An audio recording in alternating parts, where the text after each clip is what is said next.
Sandhya Kaimal. I'll be the host for today's session. I, along with my colleague Ling Fang, on behalf of Social Innovation Park, welcome you to our webinar series, Mindful Living, Thriving Beyond COVID-19. Before we start with the session today, I would like to quickly share my screen. For those who are new to Social Innovation Park, I'll take a minute to introduce what our organization does. So Social Innovation Park, we are a not-for-profit social enterprise located in Singapore that serves as a platform to bring positive social innovations to people and societies. We envision to co-build a more inclusive, sustainable, and mindful world together through our different platforms for change.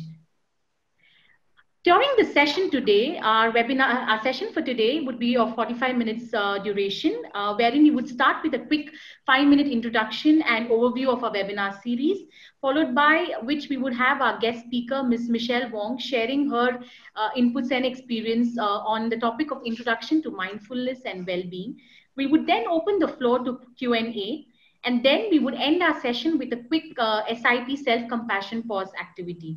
During the course of the session, please feel free to key in your questions in the chat group. We would be unmuting you during our Q&A session. You can either ask the questions to our guest speaker or you could key in your questions. And during the course of it, if you would like to highlight what are your expectations from the session, we would love to learn from you.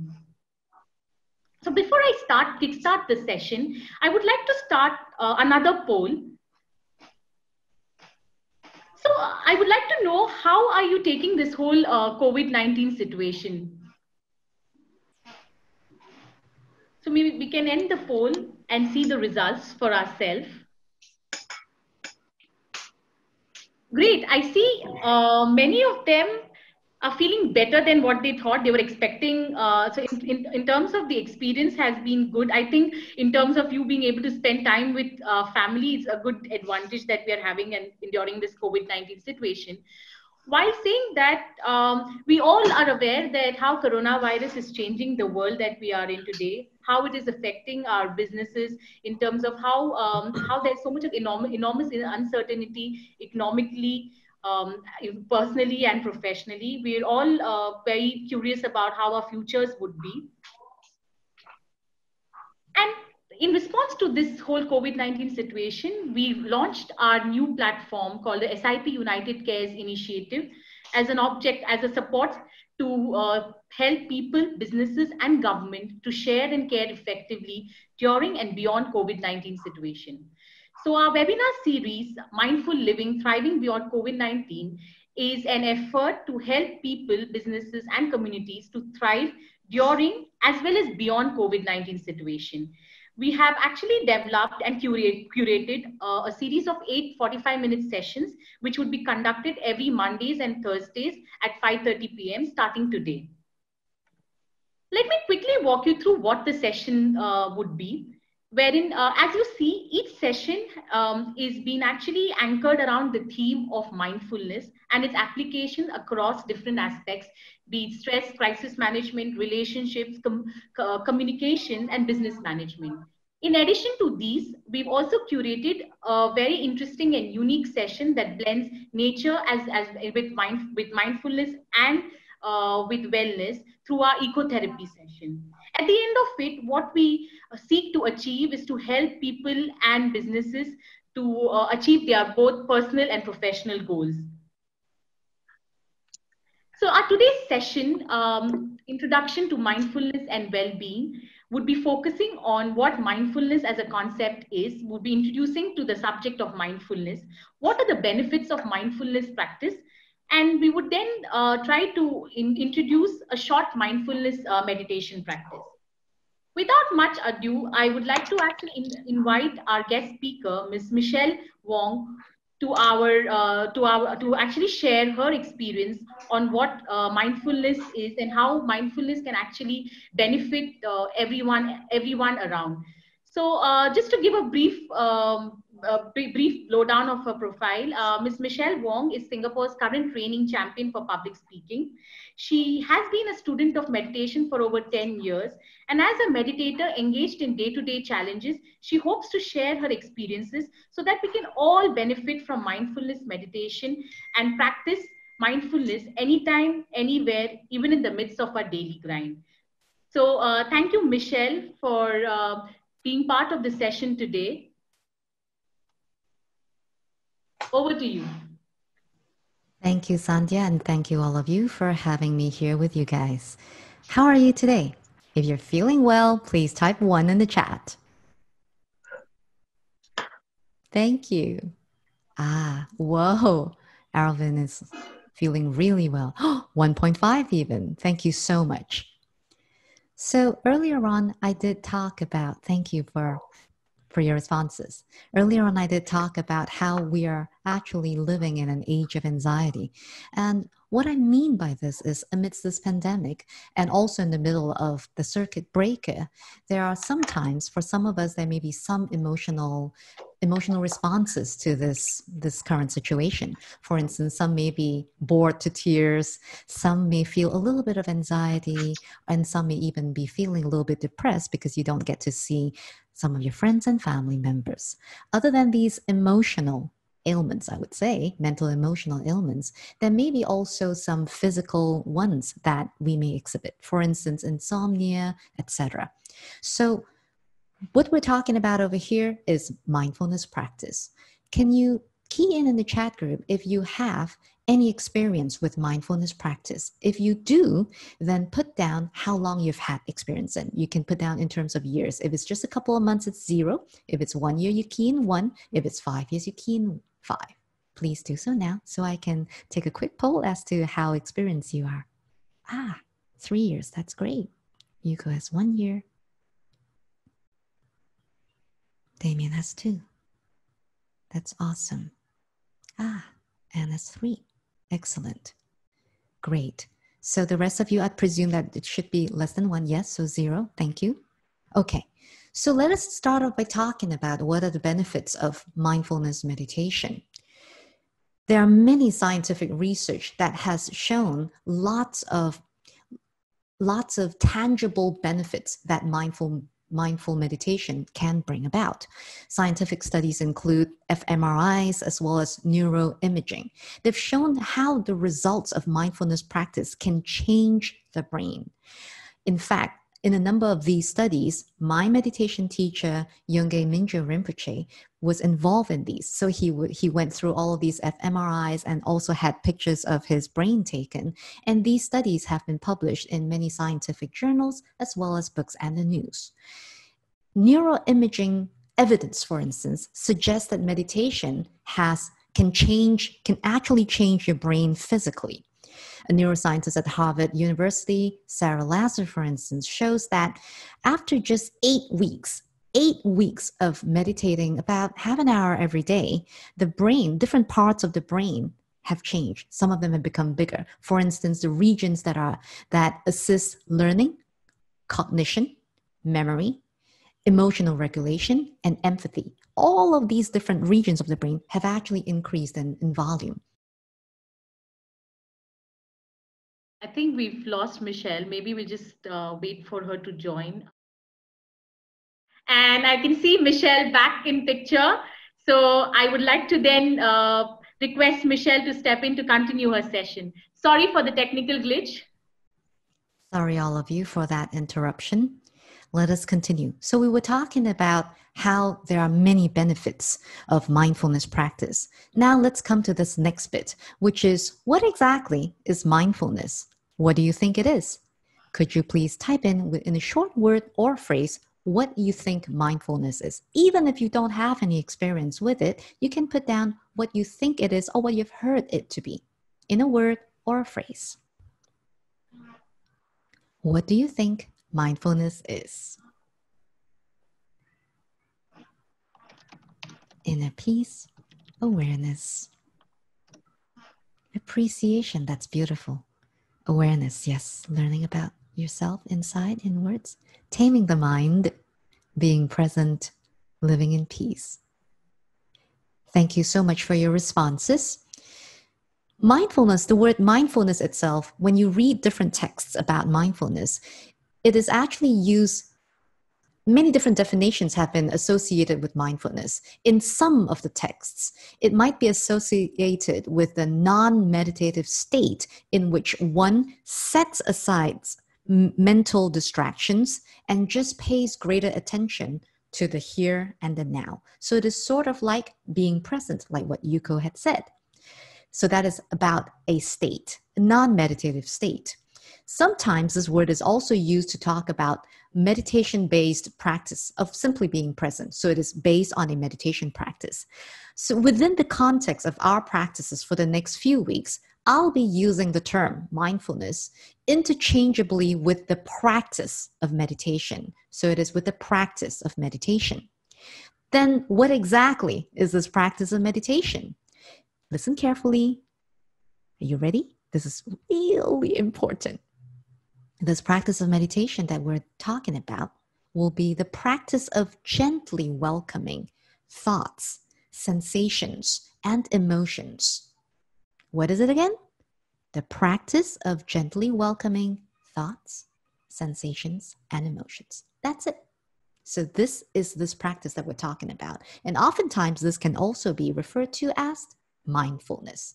And mindfulness simply means to become conscious. And what we're becoming conscious of is actually all of these different subtle processes that go on in our minds as well as in our bodies. So usually we'll not pay attention to these and we'll really focus on the big picture. For instance, if we see a guy we like or a girl we like, then straight away we're like, oh, what should I say? What should I do? And we're caught up in these feelings of anxiety and excitement and everything else. And then we get tongue-tied. We don't know what to do. So mindfulness is about simply being present, being aware of what these changes are without getting caught up by all of these. It is actually breaking down the big picture into smaller, manageable pieces. So rather than being fixated on the mental and emotional turbulence itself, whether it's anxiety or depression, what we're looking at what's happening, looking at that mental or emotional turbulence as a wave of the mind. Now, there are two kinds of meditation. One kind will be object-oriented. The second kind is subject-oriented.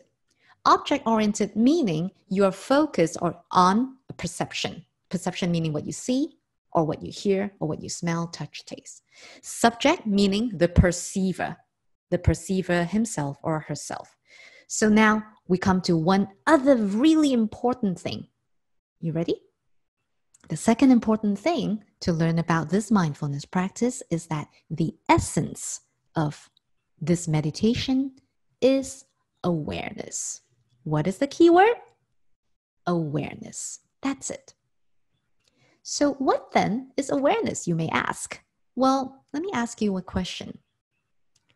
Can you hear sounds at this moment? Can you hear sounds at this moment? If you can, type 1. Can you hear sounds at this moment? Yes, absolutely. As in I'm talking and you're hearing me. Maybe other than my voice, you might be hearing the sound of the air conditioning whirring, or the fan whirring. There may be birds chirping outside, or perhaps even some people talking in the background. So this knowing that you can hear or that you're hearing sounds is awareness. That's all there is. So you're all really good meditators already. Now, we're going to try out one really simple practice. And we're going to do most of the practices that we're doing over the course of these couple of weeks will be object-oriented style kind of meditation, meaning we will have an object and we will be aware of that object. That's it. And for today's practice, we're going to use breath. Many of you would have tried out using breath as an object of meditation. And what it means is simply, it is the object of our focus. All right? Are you ready to begin? Yes. You can sit comfortably. You can sit anywhere you like, be it on a chair or on a cushion, anywhere you like. And you don't have to worry so much about, what kind of position. Sometimes some people are worried about being in the lotus position, or am I able to sit with my legs bent like this? Don't worry about all of that right now. All you need to do is keep your spines loosely straight. Loosely straight, meaning you're not like that, and also not overly straight that you strain yourself. So just loosely straight. Now relax all the muscles in your body. Your spine still loosely straight, and relax all the muscles in your body. Now you can close your eyes and bring your attention to your breath.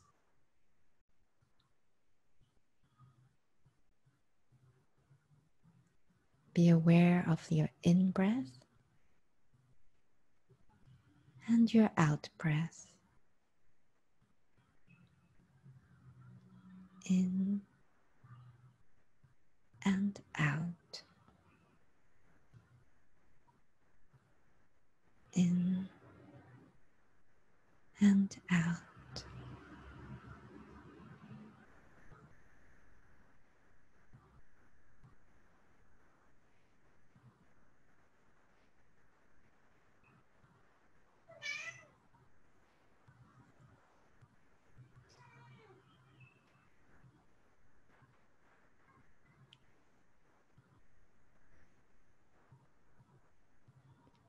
If you find that you're thinking of something, it's okay.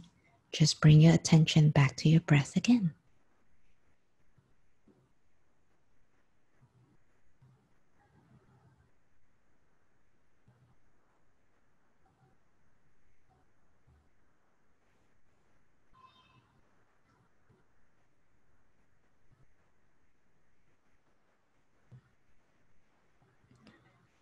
Okay, please open your eyes. How was that? Was it easy for you? If it's easy, type 3 if it's easy. If it's not, then type 9. Thank you. Thank you very much. That's great. That's it. Thank you so much. It's really easy, isn't it? All you need to do is be aware. And should you find your mind wandering, actually in between, my cat meowed at me. I don't know if you heard it, but if you did, oh, cat meowing. Oh, does she have a cat? And then all you need to do is just bring your attention back to your breath. That's it. So this is a practice that I would urge you to just try it out on your own over the next few days before our next session. And tell me how it is like for you when you're practicing. Okay, and that'll be in our next session. And when can you do this practice? I would suggest that you do this practice before you sleep and when you wake. Before you sleep, you're lying comfortably on your bed. You don't have to worry about any position. Just make sure that you're kind of straight when you're lying down on your back, and you just be aware of your breath, and that's it. And if you fall asleep halfway, well and good. If not, you can say, oh, I'm done and I'm ready to sleep tonight. Okay? Those are actually some of the best times to do this practice. And any time of the day when you feel like you need to catch a breather, when you feel, oh, I'm pretty stressed out, my mind is racing and all that, you can just sit comfortably the way you did just now and do this short practice. You don't have to do it for very, very long, just enough for you to feel, okay, I think I'm all right and I can go on. And with that, we can go on to the next bit, and that is the question and answer bit. If you have any questions, feel free to unmute your mic and ask me directly. Feel free to ask any questions. You may have some questions about mindfulness. You may have some questions about the practice that we just did. Let me know. And I'm very happy to be able to answer your questions. Don't be shy.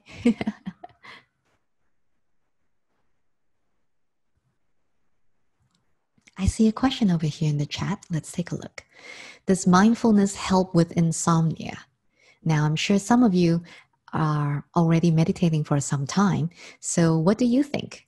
If yes, you can type in yes. If no, you can type in no.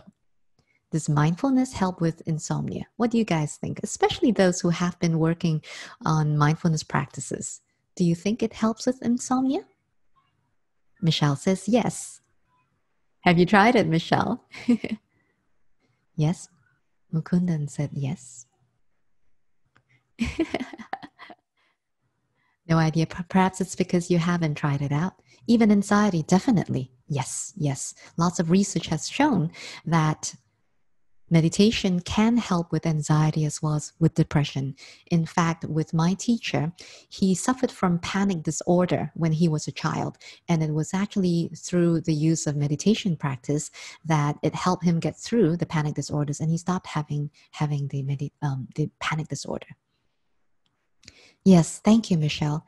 It can, definitely. I would say that meditation can help insomnia because oftentimes why we get insomnia, it could be because of stress. It could be because our minds are still too busy, too caught up in the day's work, and so we are not able to settle down. Mindfulness gives you that space to put everything down and just rest. And the moment you rest, then sleep is likely to come.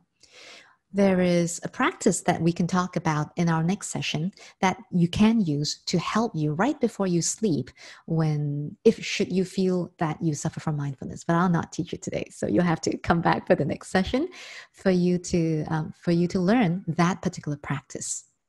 Okay? Which type of meditation do I practice? Is there a reason I prefer it to other forms? Thank you, Arvind, for your question. Of course, as we all know, there are many different types of meditation. And like how I've introduced it to you earlier on, mainly speaking, you can classify them into two different groups. One is object-based and the other is subject-based. So object-based is usually the one that we start off. So beginners start off with object-based because we are so used to holding on to something. Our minds are used to grasping onto an object, and therefore that uses our habitual patterns to help us focus and find stability in our mind. For me, what we do is what we call nature of mind practice, and that is the other kind, which is the perceiver kind. So the subject oriented kind of meditation practice. And what it means is that you are aware of that awareness and you rest in that awareness. That's the kind that I practice. And why do I prefer it? I use a combination actually. So it depends on certain times I use object-based, certain times I use subject-based, and I use it interchangeably. And you can also do that because it keeps you from getting bored. I hope I've answered your question. Thank you, Arvind. Peter asked a question that says, is it possible some of the benefits from meditation could also be a result of placebo effect? It's definitely possible, especially when you're talking about sleep or the feeling of calmness. It's definitely possible, of course. But some of the research that shows the benefits of meditation comes from the actual imaging of the brain. So the neuroimaging shows the physical changes of the brain itself. To me, that's really something amazing.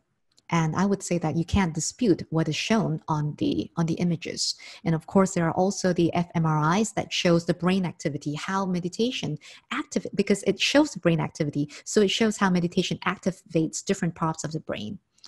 And I would say that those effects are, well, there's scientific evidence and some of it is physical.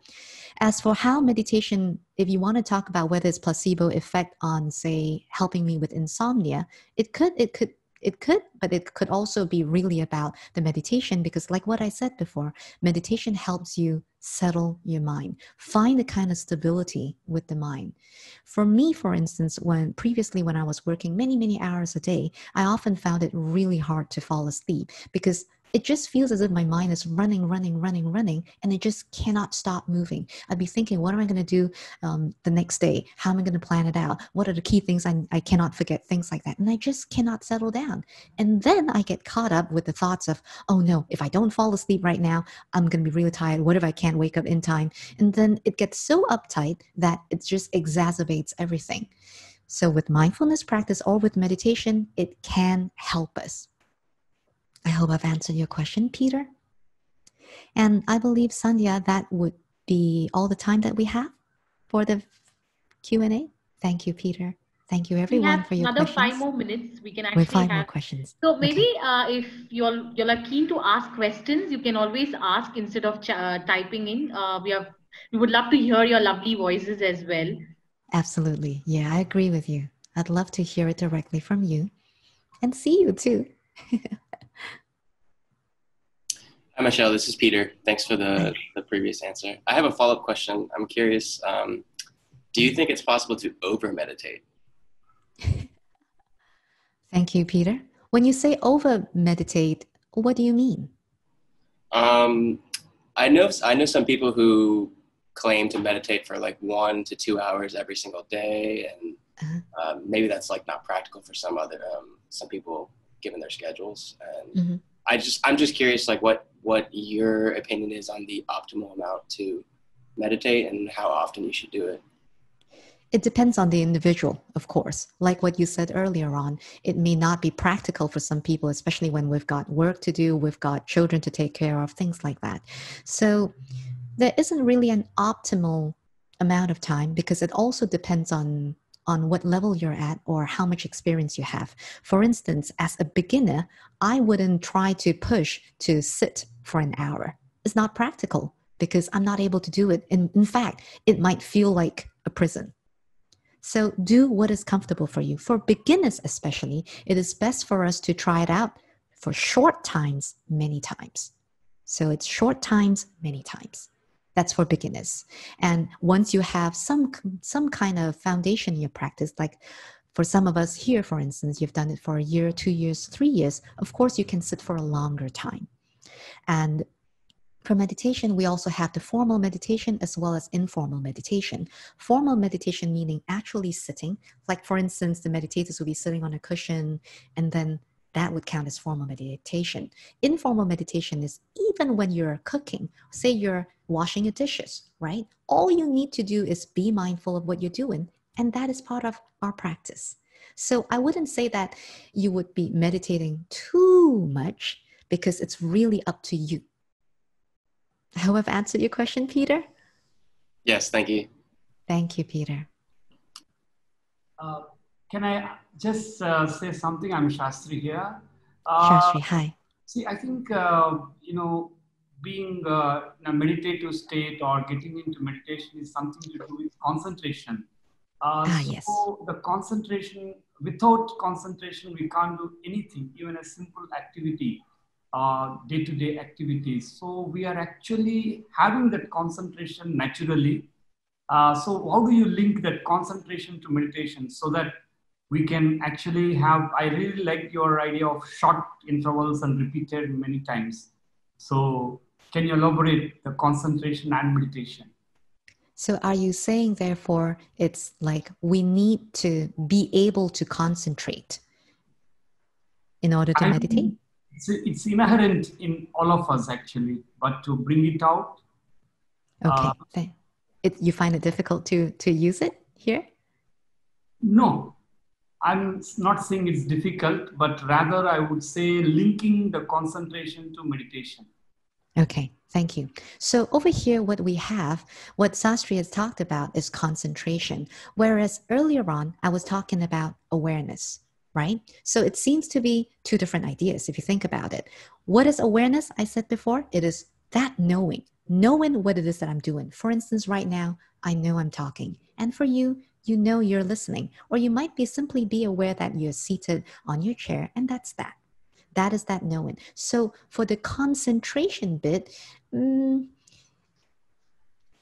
for me, when I think of concentration, sometimes it feels as if you've got to put in some kind of effort, like concentrate. And if that helps you in doing so, by all means. But in this method that I've just taught you, in fact, that's a method that you're going to practice in the next couple of days. You don't have to really push. I've got to concentrate. For instance, if it's breath, I'm like, breath. And then maybe the sound of the motor vehicle comes and there's a motor vehicle, oh no, breath. So I would say that you don't have to push so hard. Yes, all you need to do is put your attention or put your awareness gently on whatever object it is that we're using as our object of focus. So right now it's the breath, then just place your attention or awareness gently on it. And should your attention or awareness go elsewhere, oh, hamburger, oh, dinner, then, the moment you realize that I've lost my awareness, I forget about this breathing, just come back. Just bring it back. In breath, out breath. And then maybe next moment, again, something else. Oh, tomorrow I've got to work on this thing. Then the moment you remember, just bring it back. Sastri, have I kind of answered your question a little bit? Yes, thank you. Thank you. Thank you, Sastri. I think we are at the end of the Q&A. So thank you so much, Michelle, for your time today. I would like to take this opportunity to do a simple self-compassion pause, because I think that is what is required, which is the need that is required at this point in time. You could do a quick SIP self-compassion exercise for the mind and the body. So for this exercise, what I would request is either you could actually be seated with your hands, with your palms facing upwards, or you could actually place your palm across your chest on the heart. With that, slowly, I would request you to then soften your gaze, or you could close your eyes. While you do that, you can actually feel the warmth of your hand on your chest.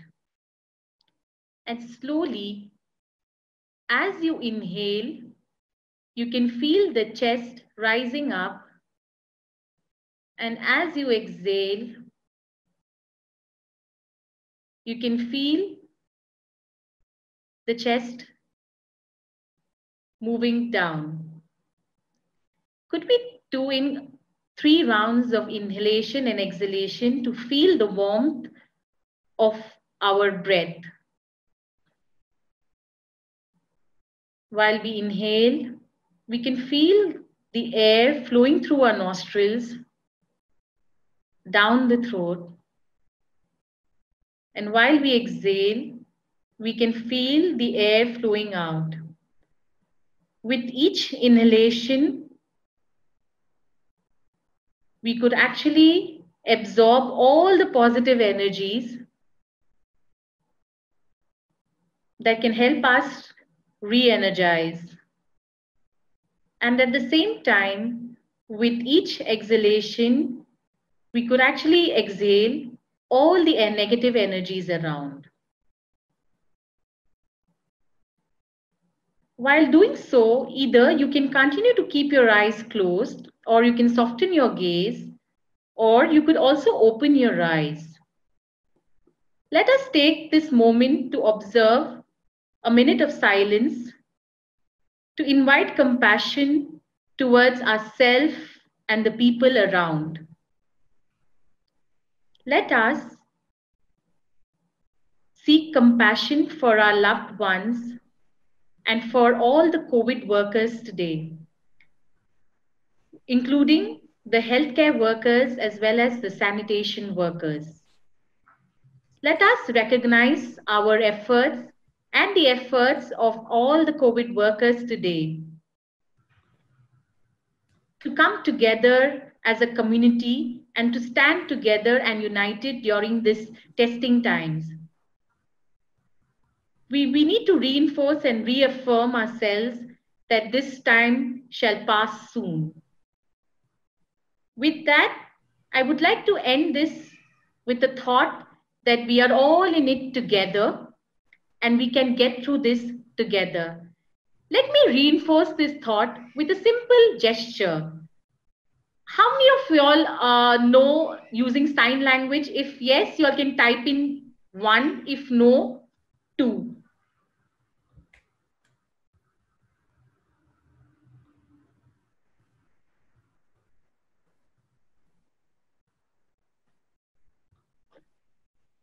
Great. So why don't we can actually learn a very interesting sign language and actually reinforce this thought that we are in it together and we can get through it together.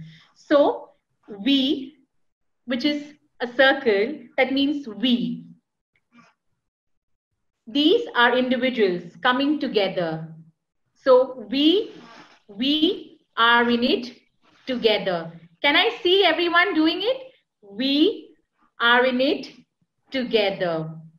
Again, we can get through it because as a starting point, we need to reach a destination. We can get through it together.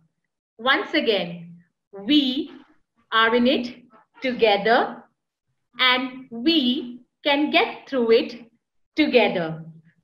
Thank you so much. Before we wrap up the session, we would actually like to have a quick poll wherein we would like to hear from you. How did you feel after the session today? Great, we could end the poll for now. And I see that 50%, most of them have said that they found the session quite relaxing. We are at the end of the session. Thank you so much for your time and your participation. I look forward to seeing you on Thursday at 5:30 p.m. for our next session, Mindfulness and Stress Crisis Management. Thank you. Have a good evening.